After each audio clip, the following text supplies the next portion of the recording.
Driver गाडी मागे घे आणि हिला उडवून जा. तुम्ही असं नाही वागू शकत आरतीजीं सोबत. चला. ओके, आता चालव गाडी.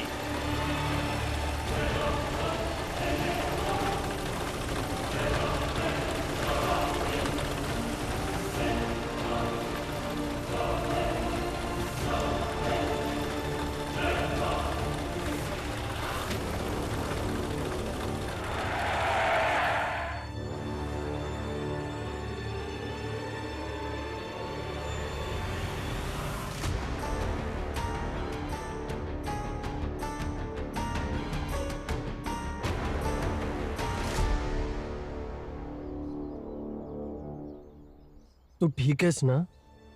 वय मैं ठीक आहे. अशी रस्त्याच्या मधोमध का उभी राहिली होतीस? ती गाडी आता उडवून गेली असती तुला. ते एका बाई संग उद्धटपणे वागत होते. मग मी काय बघत बसायचं होतं? म्हणून त्यांच्या समोर उभी राहिले ज्यानं त्यांना थांबू शकल. त्यांनी मला तर उडवलं असतं, पण माझ्या आवाजाला कसं उडवलं असतं?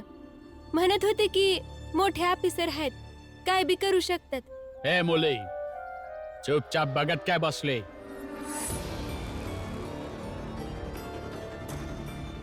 पण हे मोठे ऑफिसर आहेत कोण? आरतीजी यांच्या इथं काम करतात. त्यांनी आरतीजींना नोकर समजून त्यांचा हात जबरदस्ती पकडलेला आणि चुकीच्या पद्धतीने बोलले. त्या नोकर नंतर आहेत, आधी त्या पण एक स्त्री आहेत. ओ हॅलो, किती बोलतेस? आधी समजून तर घे काय बोलायचंय. डेव्हिड सरांना पुण्याला जायचंय म्हणून लवकर लवकर गाडीत बसवत होते आणि तू रस्त्यात येऊन मॅन वाटायला लागलीस. तर भीमराव नाव आहे तुझं. मला अच्छा या मुलीने गाडीत सांगितलं, तुझ्या वाईफला इथून घेऊन जा आणि तिला समजाव की विचार न करता काहीही बोलायचं नाही. ए, तू पण गाडीत येऊन बस.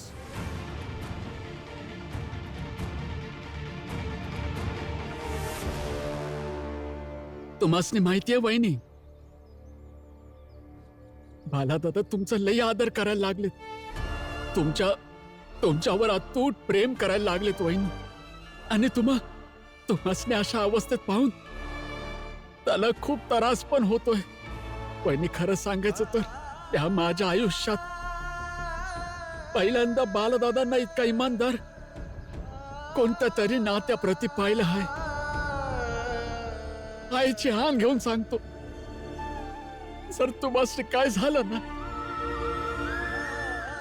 तर बालदादा जिवंत फरीत मारून जातील बाई.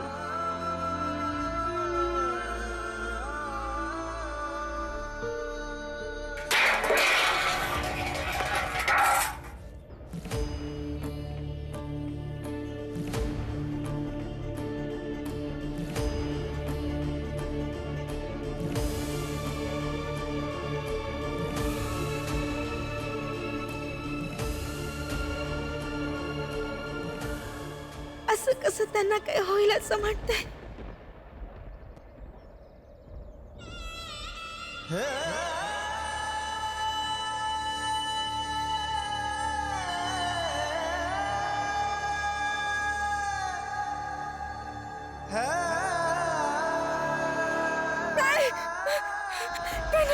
त्यांना काय नाही होणार. आम्हाला संगती राहायचं. वहिनी, वहिनी, तुम्ही बरे आहात ना? बाबा, आई, लक्ष्मी, समजा आज वहिनीला सुद्धा आली आहे.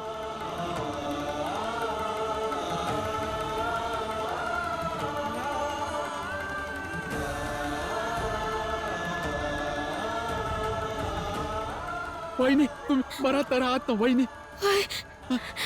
ठीक आहे. ठीक आहे. बालादादाला बोलून आणतो. जर ते हे ऐकतील तर लय खुश होतील. मी आलो. मी डॉक्टरांना घेऊन येतो. नको बाबा, डॉक्टरची गरज नाही. मी बरी आहे.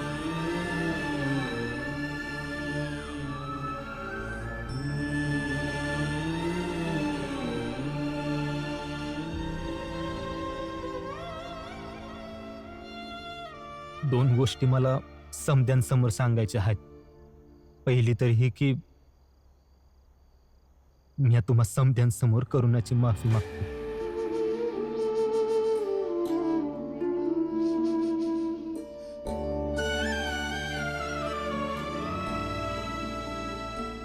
यापुढं आम्ही दोघं मित्रासारखं राहू. ना म्या कधी या गोष्टीचा गर्व करीन की मी एक पुरुष आहे, अन नाही करुणाला कधी एक स्त्री असल्यामुळं कमजोर समजन. जसं म्या माझ्या बायको संगत राहतोय तोच योग्य व्यवहार आहे जो प्रत्येक पुरुषाचा आपल्या बायको संगत असायला पाहिजे. समद्यांसमोर सिद्ध करूया, म्हणजे आज पुन्हा समद्यांना समजू देत स्त्रियांची ताकद आणि पुरुषांची ताकदीत किती फरक आहे. अगं असं डोळं बंद केल्यानं कोणती स्त्री पुरुष बनणार आहे काय? आणि जर असं असतं ना तर पाठवणीच्या याला प्रत्येक स्त्रीला डोळे बंद करायला सांगितले असते. हे नसतं समजवलं गेलं असतं की सासरी जाऊन नवऱ्याची आणि घराची सेवा कर. पण दुसरी गोष्ट म्हणजे ही की मी करुणाला इथनं घेऊन जाऊ इच्छित. काय?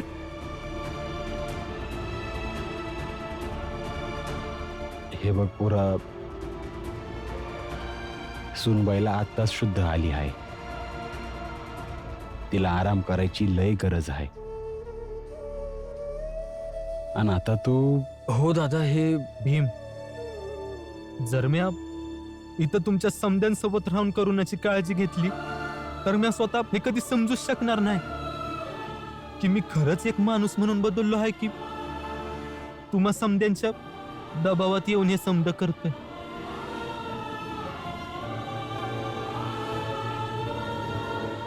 मला स्वतःला सिद्ध करायची एक संधी द्या. आणि जर मी नाही सिद्ध करू शकलो तर घेऊन या तुम्ही करुणाला तुमच्या जवळ. पण बाळा दादा, तुम्ही रमा. तिथं ठेव.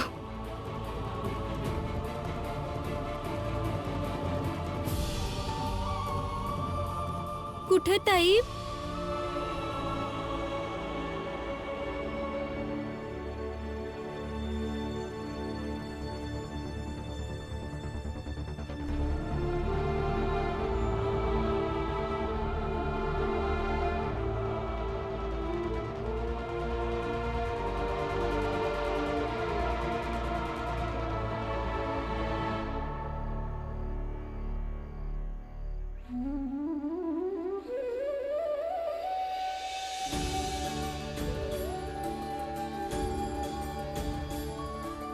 चला, मला तुमच्यावर पूर्ण विश्वास आहे.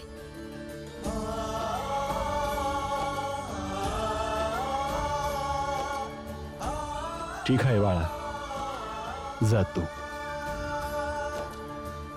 सोनबाईची काळजी घे. बाबा, भीम, तुम्हा समद्यांचे लय लय आभार. तुम्ही समद्यांनी माझी लय साथ दिली आणि आमच्या नात्याला एक नवं रूप दिलं.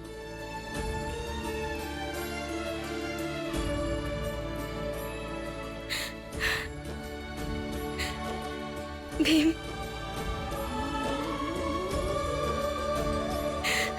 रमा,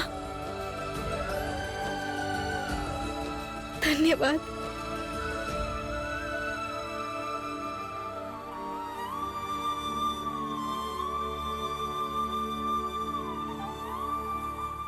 येतो बाबा.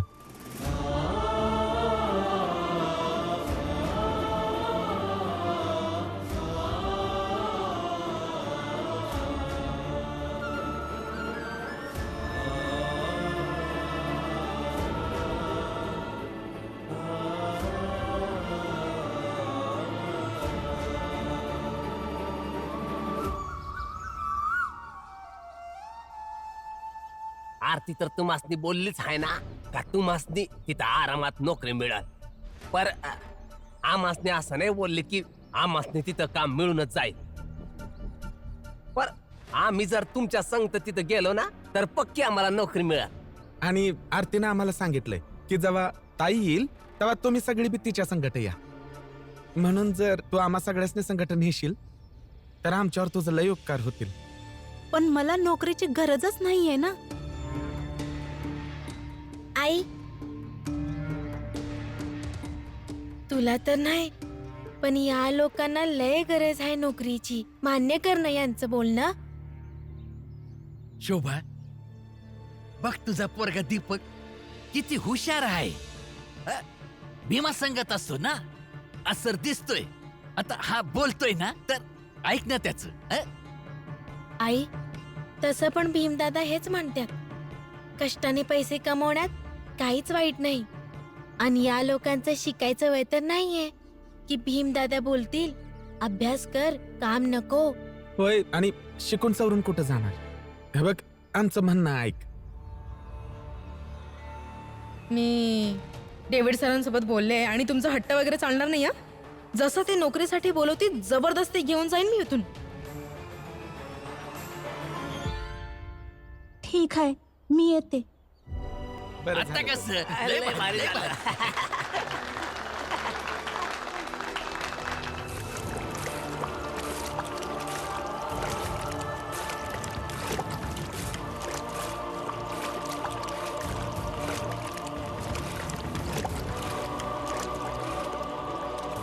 चुपचाप गाडीमध्ये येऊन बस. बघत काय बसले, आतमध्ये जा.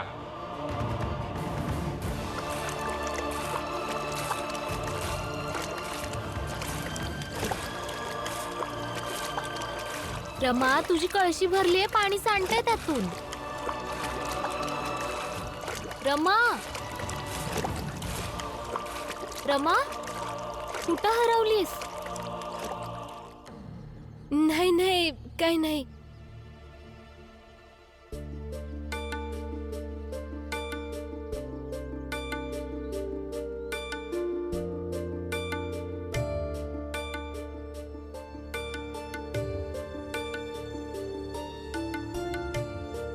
ताई, एक गोष्ट सांगा. तुम्ही जिथे काम करताय तिथल्या मालकानं तुमचा हात जबरदस्ती पकडला तर तुम्ही काय कराल? हात सोडवन, आणि जर नाही सोडला तर धक्का मारन त्याला. पण आरतीजींनी असं काय बी नाही केलं. काय म्हणजे? सांगते, तुम्ही असा हात पकडून नाही नेऊ शकत आरतीजींना. रमा, तू जा, तुझं काम कर. आधी समजून तर घे काय बोलायचंय. डेव्हिड सरांना पुण्याला जायचंय म्हणून लवकर लवकर गाडीत बसवत होते आणि तू रस्त्यात येऊन ज्ञान वाटायला लागलीस. शोभा काकी संगत बोलूया का या विषयावर? हे काय बोलत आहात तुम्ही दोघी?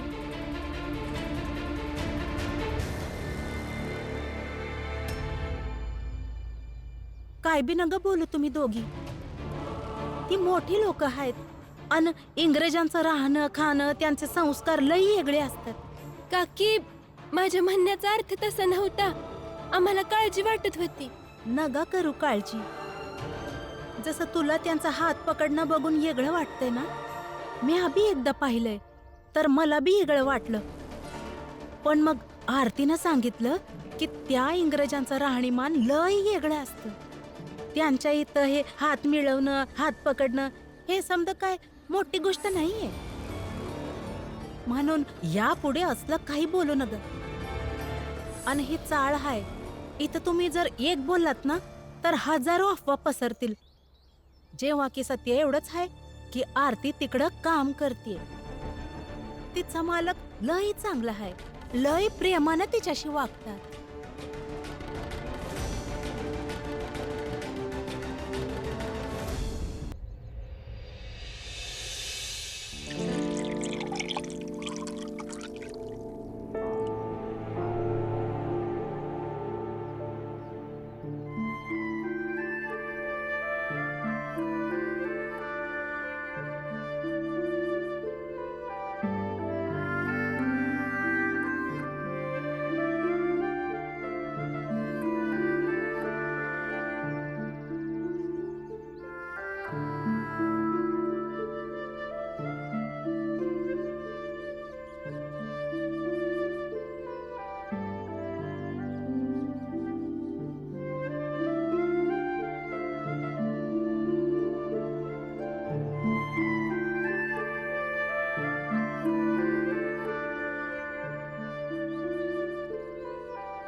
चहा.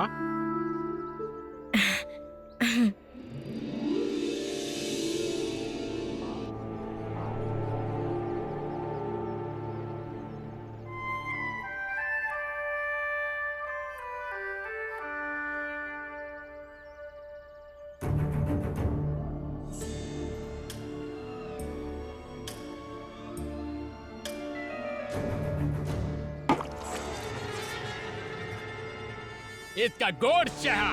चहा बनवताना झोपली होतीस का?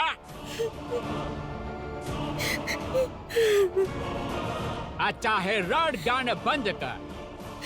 मी ना माझ्या घरी निघून जाते. तुम्ही कोणीतरी दुसरी ठेवा. ती चांगली चहा बनवेल तुमच्यासाठी. एकतर मी इतक्या प्रेमाने तुमच्यासाठी चहा बनवला.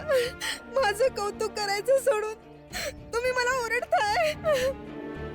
यापेक्षा तर मी निघून जाते माझ्या घरी.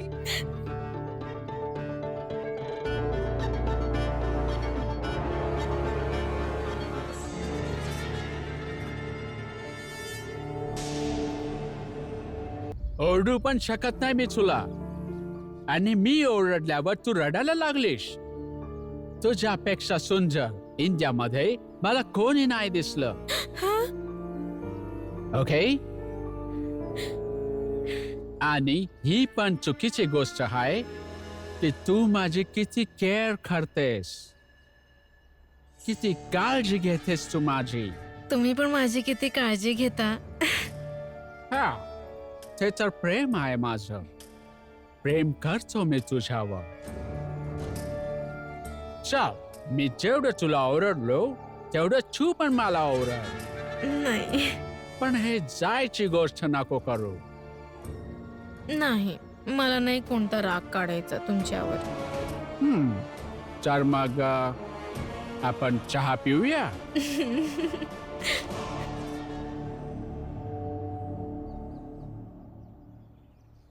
शोभा काकीचं बोलणं बी बरोबर आहे.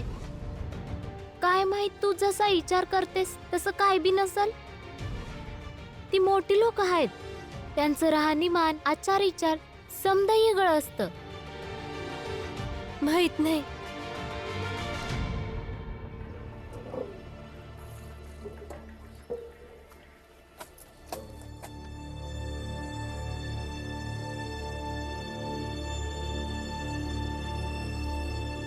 भीम, मला तुझ्या संग काही बोलायचं आहे. बोला. मला सांग, आयुष्य आणि या अंतरूंमध्ये काही फरक आहे का नाही? हो आहे, नक्कीच आहे. काय फरक आहे सांग.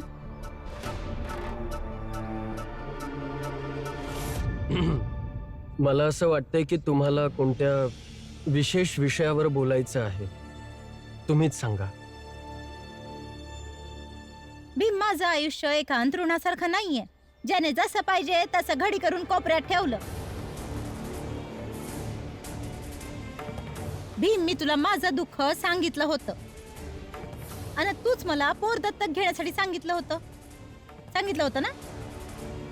त्याच्यासाठी एवढं समजा झालं आणि आज परिस्थिती थोडी कठीण झाली तर समद्यांनी मिळून माझ्या त्या स्वप्नाला चुरगळून एका कोपऱ्यात फेकलं आणि अपेक्षा करताय की मी त्यावर काही बोलायचं बी नाही. बरोबर आहे हे? नाही, हे चुकीचं तर आहेच. तर सांग मला यासाठी तू काय करशील? कारण या घरात तुझ्याशिवाय कोणाकडून बी मला काहीच अपेक्षा नाही. मी काय करू? संधी बघून पुन्हा एकदा बाबांशी बोलेन मी. संधी बघून का? आताच बोलूया ना.